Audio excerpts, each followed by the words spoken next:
मोहोळ तालुक्यातील चिंचगाव येथे शुक्रवार दिनांक 20 सप्टेंबर रोजी दुपारी 2च्या सुमारास बंदेनवाज दर्गाजवळ दत्तात्रय वामन वराडे वय वर्ष 51 यांचा चिंचगाव येथील विजय नागनाथ घुले यांनी अज्ञात कारणावरून कुऱ्हाडीने घाव घालून खून केल्याची घटना घडली आहे।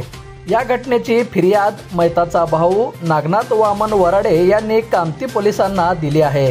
संशयित आरोपीला पोलिसांनी ताब्यात घेतले आहे। याबाबत थोडक्यात हकीकत अशी की मौजे इंचगाव तालुका मोहोळ येथील बंदेनवाज दर्गा परिसरात सिमेंट कोब्यावर दत्तात्रय वामन वराडे वय वर्ष 51 राहणार इंचगाव तालुका मोहोळ हा बसलेला असताना त्यास विजय नागनाथ घुले राहणार इंचगाव तालुका मोहोळ याने अज्ञात कारणावरून त्याचा जीव घेण्याच्या इराद्याने कुऱ्हाडीने वार करून त्यास गंभीर जखमी करून जीवे ठार मारले आहे।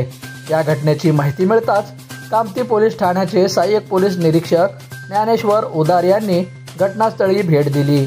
या घटनेतील संशयित आरोपीस पोलिसांनी ताब्यात घेतले असून पुढील तपास सुरू आहे।